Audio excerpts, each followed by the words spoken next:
It started with a letter taped to my front door, folded with the precision of a government summons. The bold header read, "Notice of property violation." Beneath it, in perfect bureaucratic typeface, the Homeowners Association demanded the removal or trimming of a large oak tree, encroaching upon community visibility lines. That tree wasn't just a tree, it was a living monument. My great-grandfather planted it over a century ago when this land was still open farmland. It stood taller than the rooftops, its trunk thick and strong, its roots sunk deep into the red soil that had carried my family through generations. I grew up beneath its shade, played around its roots as a boy, and later built a small wooden bench beside it in my father's memory after he passed. It wasn't decoration, it was history.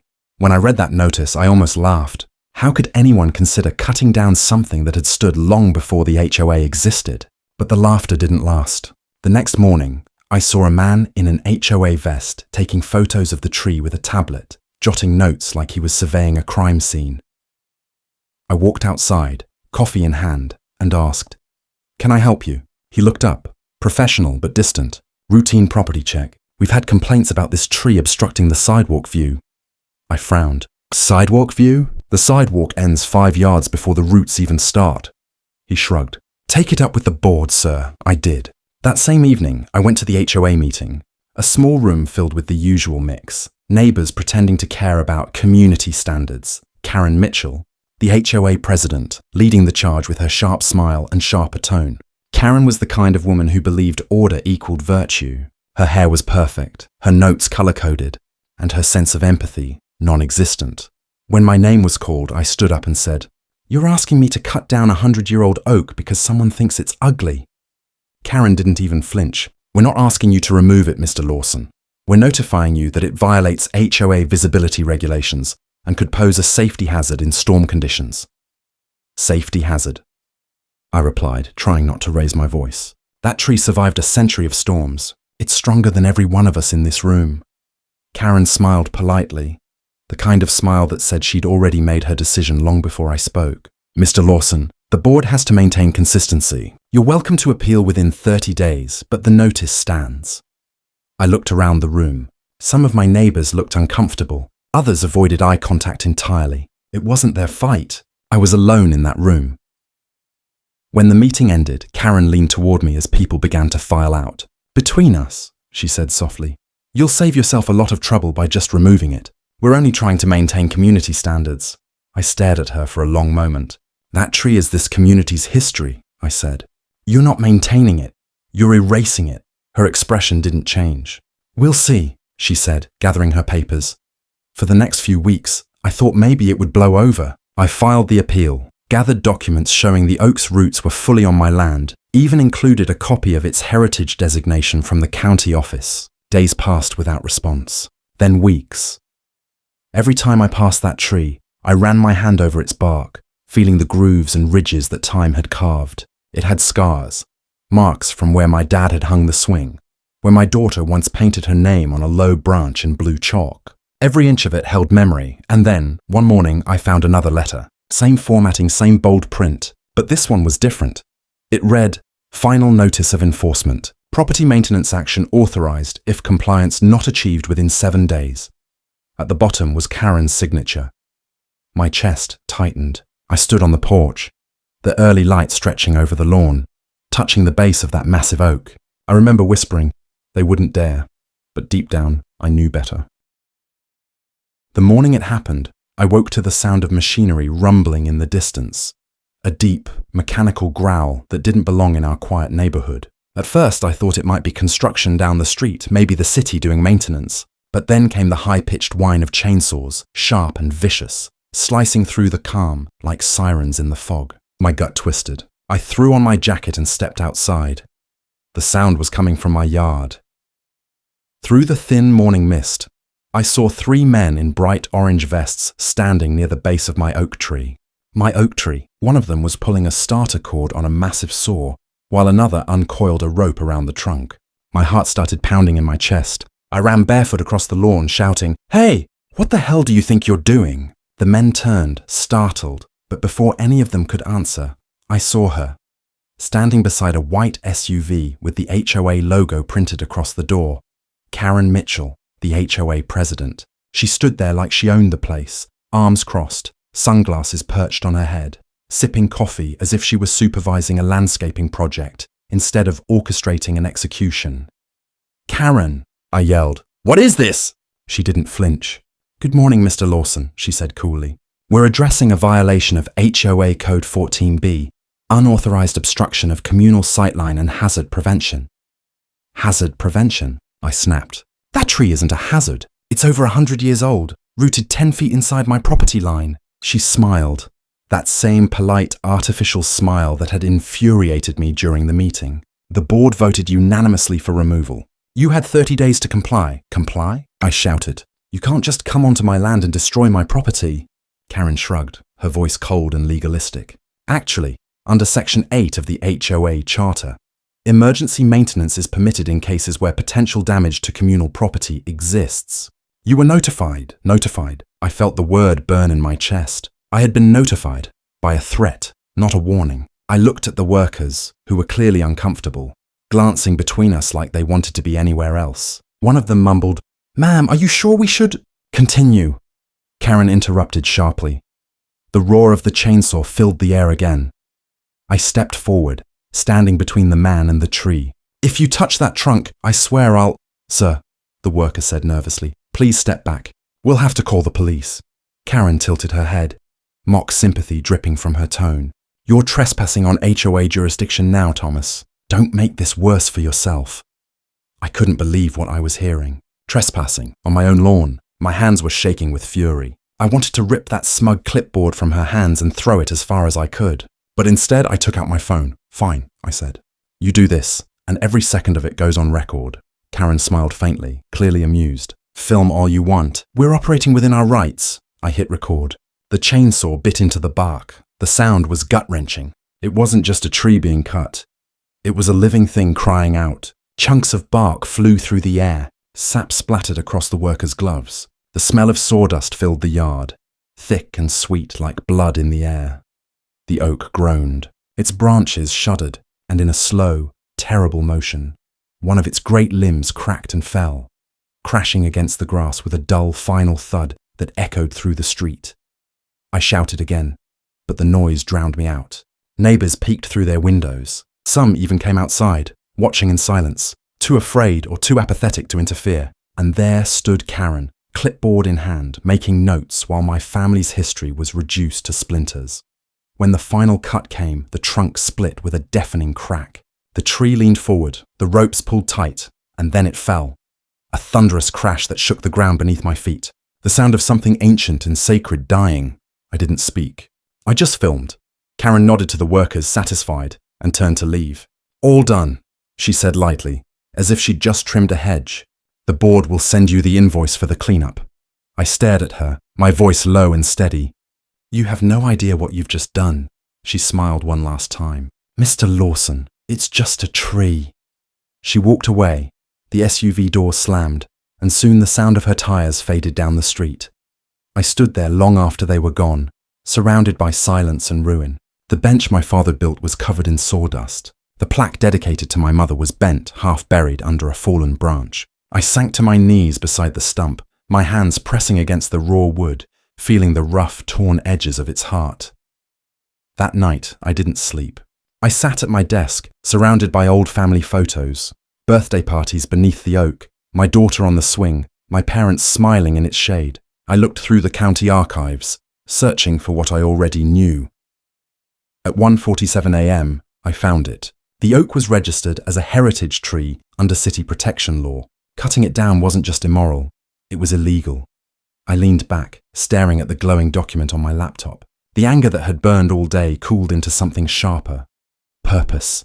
Karen thought she'd won. She thought she could bulldoze my past under the weight of her rules and authority. But now, I had the law on my side.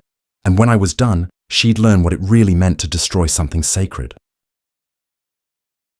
The next morning, I walked out to the stump again.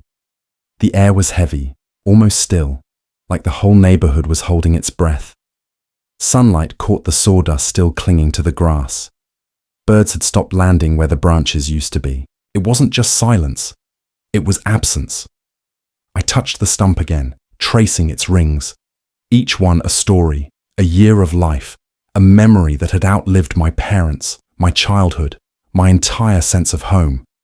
I took photos from every angle: the trunk, the cut, the debris, the tire marks left by the crew.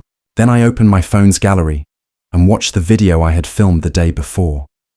Watching it made my hands tremble with a mix of rage and grief. But this time, I didn't look away. I slowed the footage, noting every detail. The name on the worker's vest, the license plate of the HOA SUV, the timestamp, evidence. Every frame was evidence. That afternoon, I drove into town to the city arborist's office, the place that handled all tree preservation records. The building smelled like old paper and cleaning solution, that cold, bureaucratic scent of government work.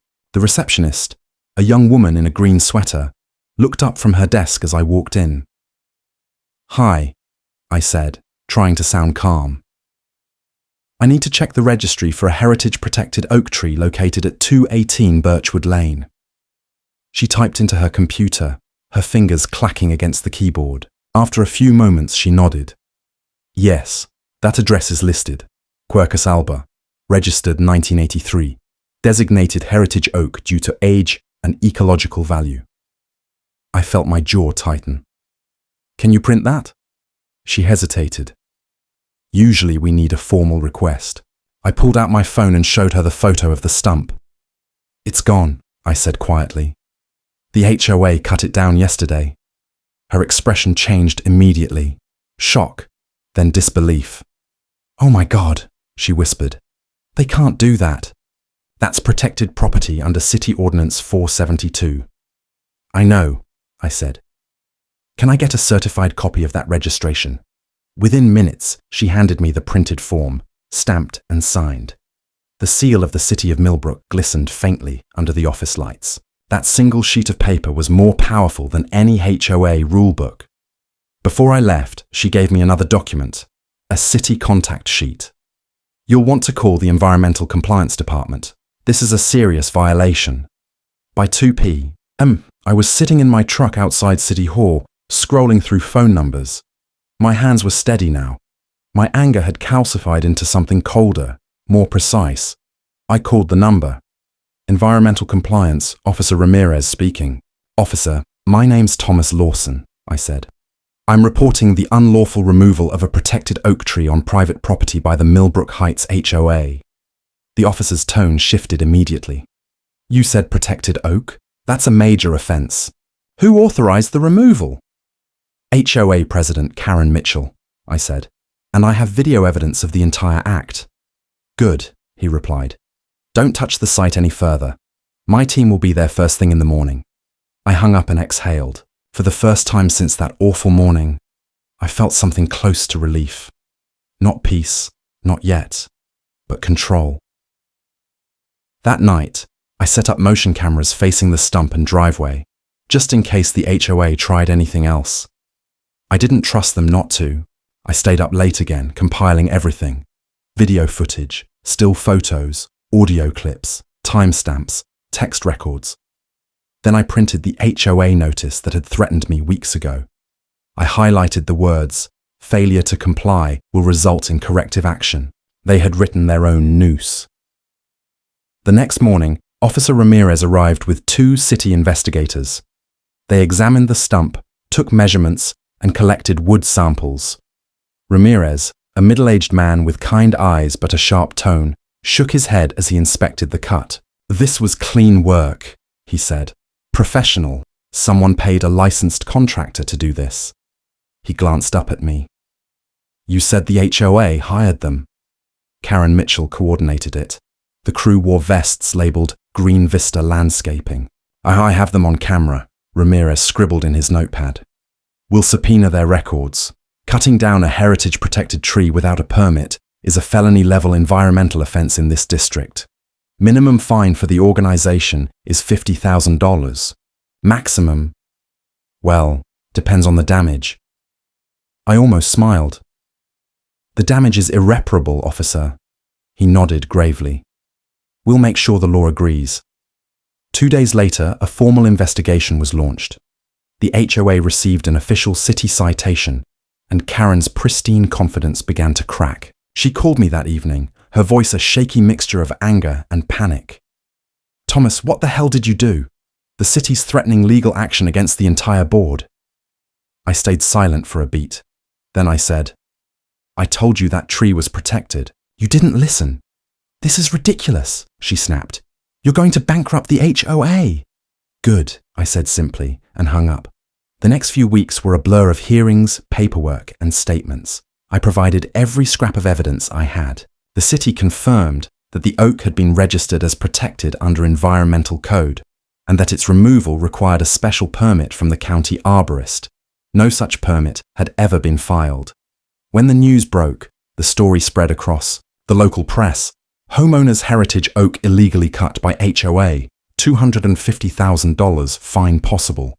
The headline was everywhere. Newspapers, online articles, even the local evening news. Karen's perfect suburban image shattered overnight. HOA members started resigning one by one, terrified of being implicated. The landscaping company, desperate to avoid criminal charges, released their work order, signed directly by Karen Mitchell herself. And just like that, the chain of responsibility closed in around her. Still, I wasn't done. The city's penalty would punish the HOA. But I wanted justice on a personal level. That tree wasn't just property. It was legacy. It was family. And there was a law for that too. Civil restitution for emotional and historical damage to protected heritage landmarks. I filed the lawsuit the next week. The number I wrote on that claim wasn't random.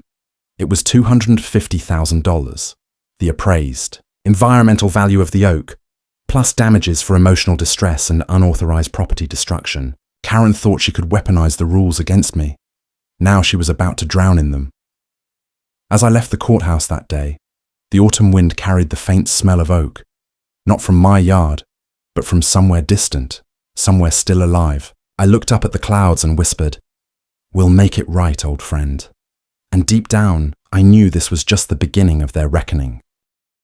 The months after the verdict felt like a strange kind of calm. The neighborhood, once buzzing with whispers and HOA letters, had gone quiet, almost reverent. The manicured perfection that Karen Mitchell had built her reign upon now looked brittle, stripped of its false authority. People walked slower, they waved again, and every time they passed my property, their eyes drifted to the small oak sapling planted in the middle of my yard. A silent reminder of what happens when arrogance meets accountability. For the first few weeks, I kept expecting another letter, another notice, another violation. Old habits die hard, but instead of threats, envelopes began arriving with handwritten notes. "Thank you for standing up for us. You did what we couldn't. Sorry we didn't believe you sooner." Some came from neighbors I barely knew, some from ones who'd once sided with Karen. Each letter felt like a piece of the community being returned, one apology at a time. But rebuilding wasn't easy. The damage she'd caused, to trust, to the environment, to the sense of belonging, ran deep. The HOA board had been disbanded and temporarily replaced by a city-appointed oversight committee. Their first order of business, revising the bylaws. Gone were the authoritarian clauses that let the president act in the best interest of the neighborhood. Now, every action required a majority vote and city confirmation for projects involving private or environmentally sensitive land. For the first time, Millbrook Heights wasn't ruled by fear. It was guided by reason. And yet, the void left by that old oak still haunted the landscape. No matter how many flowers bloomed or how neatly lawns were trimmed, there was a hollow space in the skyline, a gap where the giant once stood. At sunset, the yard felt emptier, the horizon flatter. The wind that used to rustle through the old branches now swept across open air, whispering memories I couldn't silence. One morning, about 6 months later, I got a knock on the door. A young woman stood there holding a clipboard. She introduced herself as Emily Tran, a local journalist working on a story about environmental justice. "Your case made waves," she said. It's being cited in homeowner law journals and even at environmental conferences. People are calling it the Millbrook precedent. I laughed softly. That's quite a title for a man who just wanted his tree left alone. She smiled. Sometimes small fights echo the loudest. She interviewed me on the porch while the new oak swayed gently in the breeze. I told her everything about the morning they cut it down, the meetings, the court, and the quiet nights afterward. But when she asked me how it felt to win, I didn't talk about money or headlines. I just said, it felt like the land finally got to speak. Her article went viral a week later. The man who made the HOA pay for cutting down history. It wasn't clickbait. It was a rallying cry. Dozens of homeowners from across the country began sharing their own experiences, stories of overreach, intimidation, and small acts of rebellion against bureaucratic bullies. The article didn't just vindicate me, it started a movement. Meanwhile, Karen Mitchell disappeared from public life. The last I heard, she'd sold her home at a loss and moved 2 counties over. Rumor had it she tried to run for a neighborhood committee there, but the background check and the viral article shut that dream down fast. Some said she'd taken a job in a real estate office, avoiding the word HOA like it was cursed. I didn't feel sorry for her. Accountability isn't cruelty, it's balance. Still, nature has a way of restoring things in its own time. That spring, something remarkable happened. The stump of the original oak, the one they'd tried to grind down, began to sprout. Tiny green shoots pushed through the cracked wood, defiant and alive. I knelt beside it, running my fingers over the new growth, feeling its stubborn heartbeat beneath the bark. It was as if the land itself refused to forget. A few weeks later, the city invited me to speak at a community development meeting. I almost declined, but then I remembered how this all started. One voice ignored until it wasn't. So I stood in front of that crowded room of planners, board members, and residents, and told them what I'd learned. Progress isn't about building more, I said. It's about respecting what's already here. We're just guests on this land. The moment we start treating it like property instead of partnership, it will remind us who's in charge. Every route we cut, every corner we pave, it remembers. After the meeting, a city official pulled me aside. You ever think of joining the Environmental Advisory Board? He asked. I smiled. No, I said, glancing toward the horizon. But I'll always keep an eye on the roots. Summer came, and the sapling grew stronger. Its trunk thickened, its leaves spread wide. Birds started nesting in its branches, singing the same morning songs that had once filled the yard. One evening, as I sat on the porch watching the sun dip low, I realized something profound. The oak wasn't gone, it had just changed form. Maybe justice is like that too. A few months later, I received an envelope from the city. This time, not a warning, but an award. For outstanding contribution to environmental preservation and civic responsibility.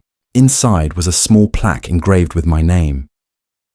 I didn't hang it on the wall. I placed it under the young oak's roots, buried it beneath the soil where it belonged.